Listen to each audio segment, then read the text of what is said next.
Kafamolu ngali konton kolen na jaliya silola. Iye kamben kavo dumunya bolodi. Permettez-moi tout d'abord de rendre grâce à Allah le miséricordieux pour m'avoir donné la vie, la santé et les aptitudes nécessaires qui m'ont permis de diriger cette agence qui est aujourd'hui un instrument au service de la reconstruction de la Casamance. Je voudrais également remercier vivement mes parents ainsi que tous les membres de ma très chère famille. Mesdames et messieurs, 9 ans donc après ma prise de service, intervenu en 2015, d'abord en qualité de secrétaire général de l'ANRAC, puis en 2017 comme directeur général, je suis aujourd'hui au terme de ma mission. Je voudrais à ce stade de mon propos remercier profondément et exprimer toute ma gratitude au président de la République Macky Sall, à l'ancien président de la République Macky Sall, pour la confiance qu'il a placée et renouvelée en ma modeste personne, en me choisissant comme directeur général de l'ANRAC. À mon arrivée ici, l'ANRAC était confronté à beaucoup de difficultés structurelles, tandis que la Casamance, sa zone d'intervention, se distinguait par une évolution positive, tant du point de vue sécuritaire que du point de vue du processus de paix. S'agissant de la situation de l'ANRAC, il convient de noter quelques éléments majeurs illustrant les difficultés auxquelles la structure était confrontée, à savoir une pléthore de personnel avec une masse salariale de près de 500 millions de francs, une baisse du budget qui était passé de 700 millions à 500 millions à partir de 2017, des charges de fonctionnement élevées avoisinant le montant de 300 millions, une absence d'organigramme et de grille salariale formelle, une démotivation du personnel, une léthargie de la structure en termes d'activité et de présence sur le terrain en Casamance, des difficultés dans ses relations avec les partenaires, c'est-à-dire les PTF, les ONG, les autorités administratives et territoriales, une dégradation de l'image de la structure, des arriérés au niveau des cotisations sociales, l'existence d'une quinzaine de contentieux représentant des millions de préjudices, une faible couverture des agents en matière d'assurance maladie et enfin un déficit de maillage de la Casamance par rapport aux interventions de l'ANRAC.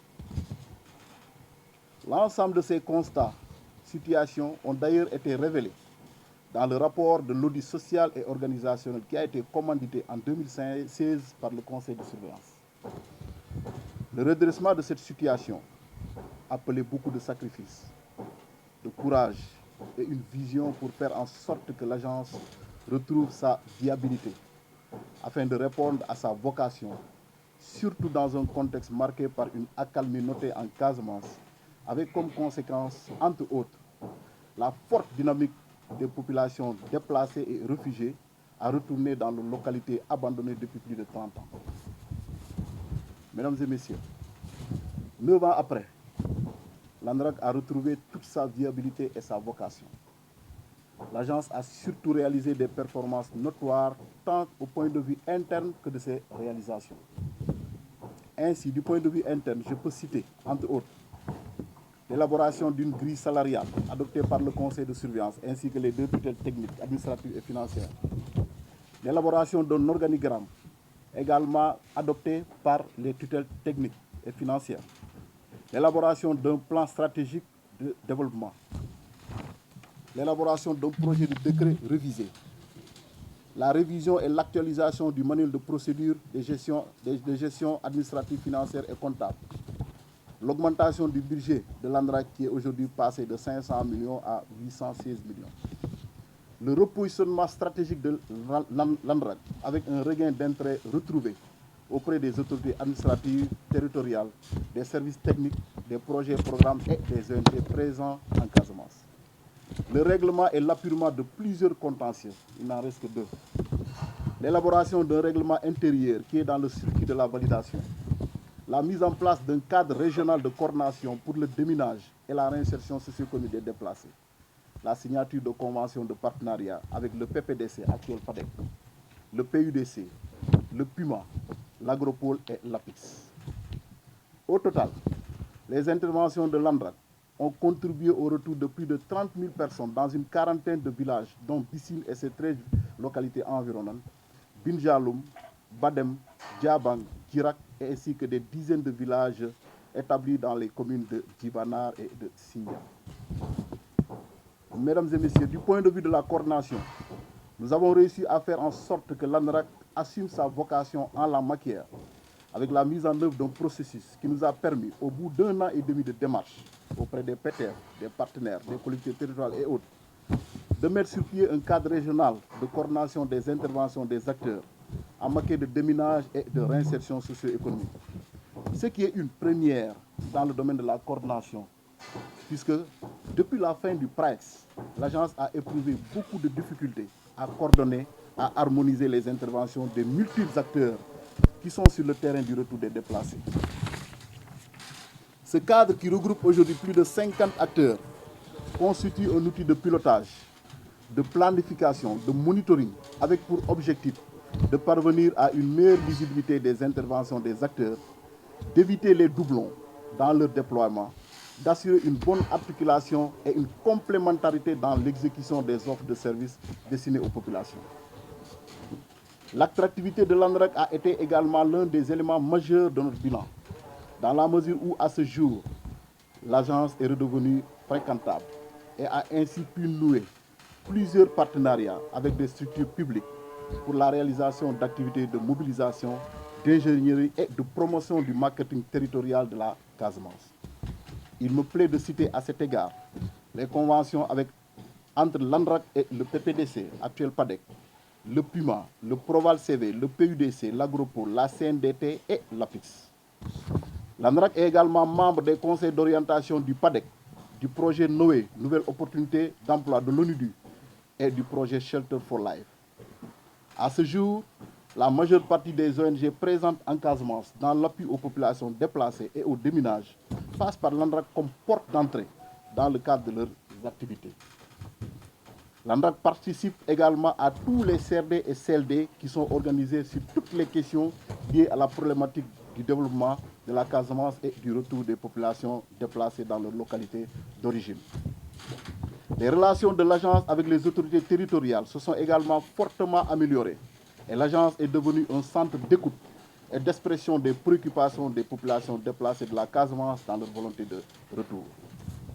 En ce qui concerne la réintégration sociale des personnes impactées par le conflit, en dépit de la faiblesse du budget noté ces dernières années, beaucoup d'efforts ont été consentis pour soulager les villages grâce à l'aménagement de puits, la distribution de kits scolaires aux élèves déplacés, d'intrants agricoles, de moustiquaires, de tôles et de ciment pour soutenir la construction d'habitats sociaux dans les zones de retour. Beaucoup d'actions ont aussi été menées dans le domaine du dialogue communautaire, de la cohésion sociale et de la promotion d'activités sportives et culturelles en vue de promouvoir la réconciliation entre les communautés et au sein des communautés. Du point de vue de l'amélioration des conditions de travail, nous avons consenti beaucoup d'efforts pour pacifier le climat social qui était dégradé à un moment au sein de l'agence, à travers la revalorisation des salaires, l'appurement de tout le passif social auprès des institutions sociales, IPRES, Caisse de sécurité sociale, et l'appurement de l'impôt sur les revenus des agents. De même, tous les agents de l'ANRAC bénéficient d'une assurance maladie annuelle et le paiement des salaires est régulier et s'opère à temps, mensuellement. Je voudrais également citer à ce niveau la dotation en ordinateur de presque tous les agents, la mise en place du réseau Internet à Ziguinchor, la dotation en climatiseur de tous les bureaux et l'organisation de 2 sessions de renforcement de capacité des agents au Cap Skirring en 2021 et à l'hôtel Boudred à Dakar en 2022. L'ANRAC a également joué sa partition en matière de promotion des activités économiques en Casamance. À cet effet, il me plaît de souligner le partenariat avec l'APIX et la CNDT qui nous a permis d'organiser à Ziguinchor et à Kolda des guichets mobiles de promotion et de services. Ces activités ont permis de rapprocher l'ensemble des porteurs d'initiatives économiques avec les structures de l'État chargées de leur délivrer des offres de services. Ainsi, près de 1117 porteurs d'initiatives établis dans les régions de Kolda et de Ziguinchor ont pu obtenir des registres de commerce, des cartes import-export, des cartes de commerce, etc. Les structures dédiées au financement de projets ont pu également rencontrer ces porteurs de projets sans oublier la vulgarisation à travers des ateliers, des opportunités d'affaires existantes dans les régions visitées et auprès de la diaspora casamançaise. Mesdames et messieurs, ce bilan, je l'ai réalisé en parfaite collaboration et dans un élan extraordinaire de mobilisation avec le personnel, à qui je voudrais ici rendre un hommage sincère et appuyé pour sa loyauté, son dévouement, son sens élevé du sacrifice, sa disponibilité et sa parfaite connaissance des défis liés au contexte de réalisation des missions de l'ANRAC. Chers membres du personnel, ce bilan est le vôtre, dans la mesure où lorsque l'idée de la dissolution de l'agence avait germé entre 2017 et 2018, lorsque les difficultés structurelles ont menacé la viabilité de notre outil de travail, de votre outil de travail, vous avez bien voulu accepter des mesures rigoureuses telles que la baisse de vos salaires, la réduction de certains de vos avantages pour sauver l'ANRAC et permettre à cette agence si importante pour la Casamance de survivre. Je voudrais vous renouveler toute ma reconnaissance, vous remercier de m'avoir accompagné dans cette entreprise qui est loin d'être des plus faciles à réaliser.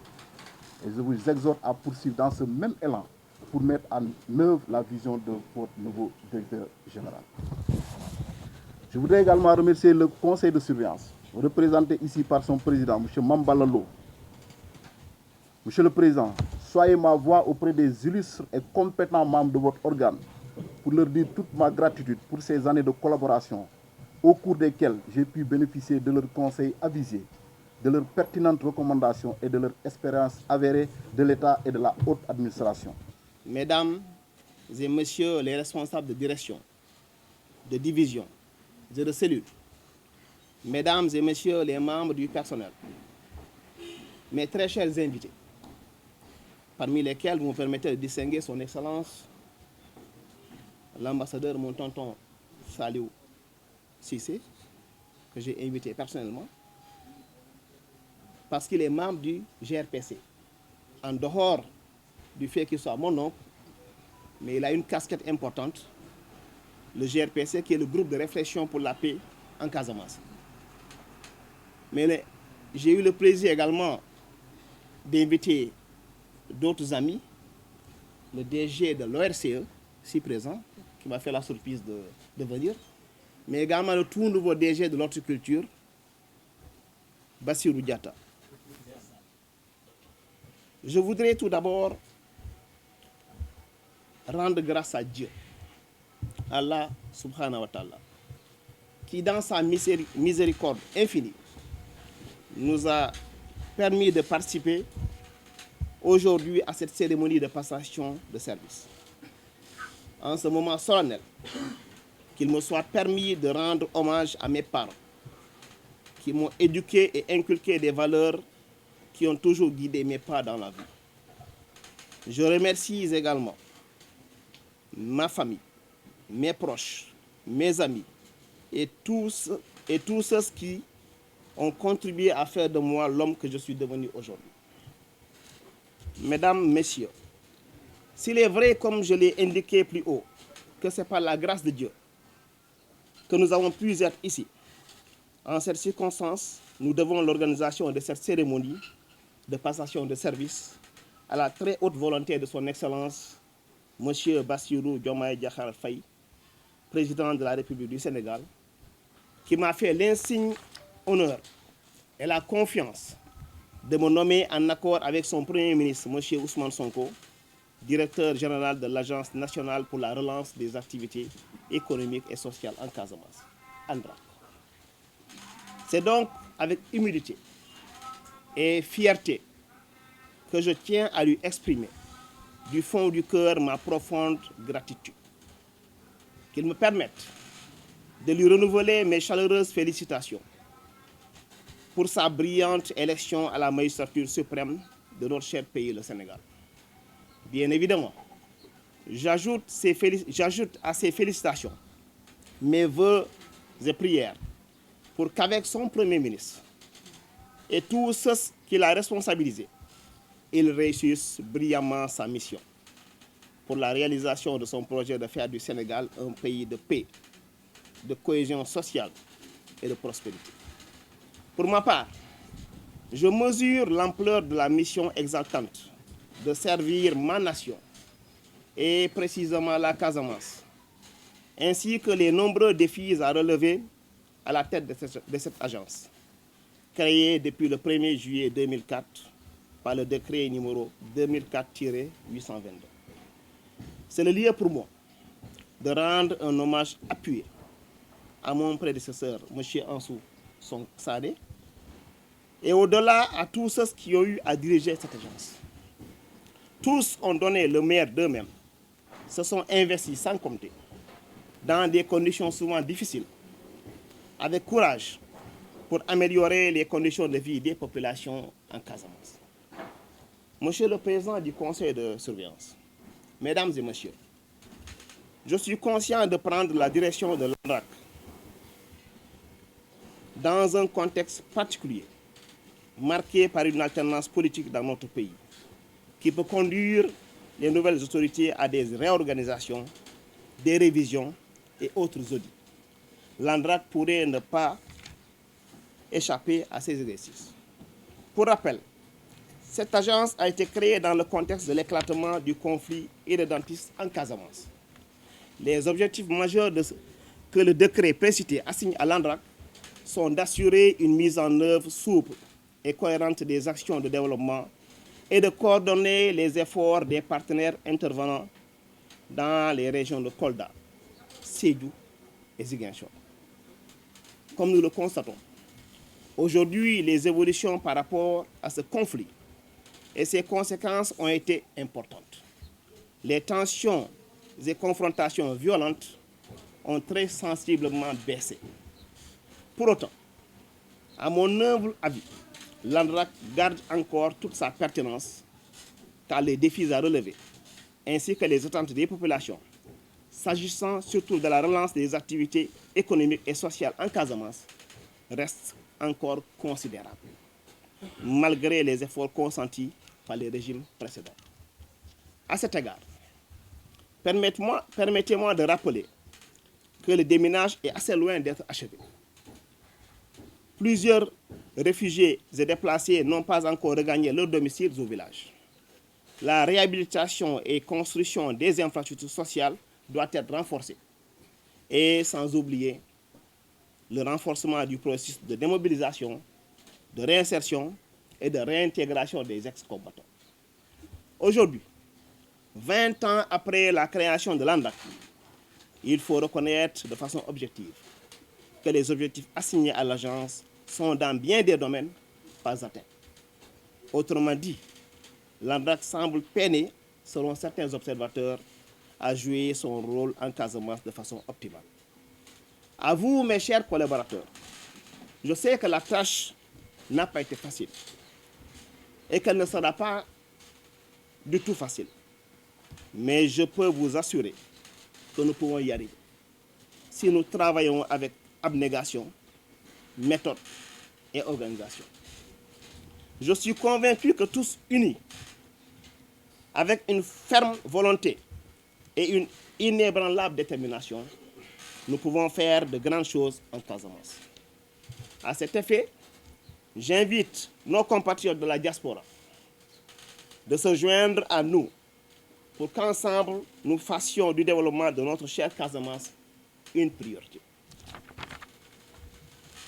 Pour terminer, je m'engage à travailler avec tout le monde pour amener l'ANRAC à contribuer de manière déterminante à faire de la Casamance un pôle économique attractif pour les investisseurs, les projets et les programmes. Mon dernier mot est bien entendu pour mon cher frère Ansou.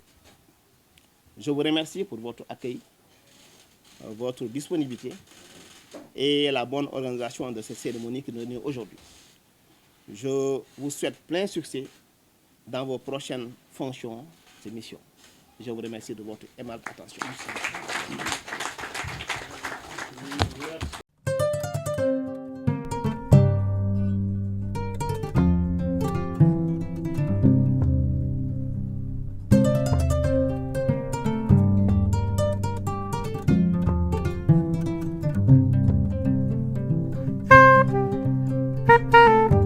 Thank you.